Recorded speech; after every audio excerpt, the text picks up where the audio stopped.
Hello, fourth grade readers and writers. Welcome back to ELA School, Away from School, and I'm your virtual teacher, Mrs. Ewing. All right, let's dive right in. So we're in week 8, daily lesson 37. Our guiding questions: what can we learn from the process of ratifying the 19th Amendment? Remember, we really spent a lot of time reading about the 19th Amendment, those people who played a huge part in ratifying the 19th Amendment so women could have the right to vote.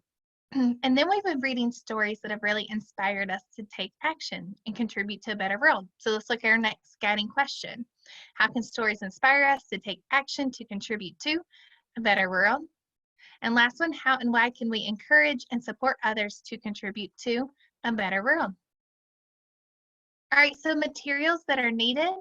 Your text, Chicago March, lets kids speak up about the future of the world. You need your lesson 37 and your lesson 37 quiz. You're also going to need that sharpened pencil. All right, so pause this video now and go collect your materials. All right, great. So let's look at our learning targets. I can refer to details and examples in a text when answering questions about what the text says explicitly and when drawing inferences from the text. So just a reminder, so what the text says explicitly is that information that is right there in the text. When you draw inferences, that's when you take what the text says, you take what you already know, and you think deeper to draw an inference to answer a question. So those are the two types of questions that we're going to get today. All right, so with your family member, a caregiver, or a friend, reread this text, Chicago March, lets kids speak up about the future of the world. Pause this video and do that now. All right, great job. All right, so some things to think about. Remember the work that you've done this week. Remember on the first day of this week, we found the main idea of the article. So you can go back to that daily lesson 34 and check out that note catcher. Then we found the meaning of unknown words and phrases in that daily lesson 35. And then yesterday in the daily lesson 36, we thought about how people can inspire us to make changes. So I want you to go ahead and have a conversation about this. With a family member, a caregiver, or a friend, I want you to talk about the following questions. What is the main idea of this article? And what are the main ideas of the sections that we've reread this week? All right, pause this video and talk about it now.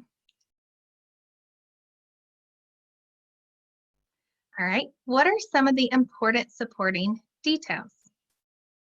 All right, pause this video and talk about it now. Good. And how did people in the article inspire others to make changes? Remember, we did a lot of that work yesterday in our daily lesson 36. So as you're talking, you can refer back to that note catcher. All right, pause this video, talk about it now. All right, great. So we've read, we've thought, we've talked. It's time for us to write. So I want you to take your time, do your best, and answer the questions on your lesson 37 quiz. Now remember, there's going to be some answers that you can get right there in the text. And then some answers, you're going to have to take the information that it tells you, or information explicitly or right there in the text, what you already know, and then think deeper to draw some inferences. All right, pause this video and do that work now. All right, great job. All right, so let's review our learning target. I said I can refer to details and examples in a text when answering questions about what the text says explicitly and when drawing inferences from the text. So we did that work with that lesson 37 quiz when you use what was explicitly in the text and you drew inferences in order to answer questions. All right, great job today, virtual high five. All right, before we go, share your writing with someone or your quiz with someone and tell them why did you choose the answers that you did. After you complete your assignment, remember to read a book with a family member, a caregiver, or a friend for at least 20 minutes. And then that fluency practice. So use a timer. It can be a cell phone timer, kitchen timer. You can have someone count to 60, but read the passage for 1 minute. Count the words you read and write that number at the top of the text. All right, great job today, and I'm excited to see you tomorrow.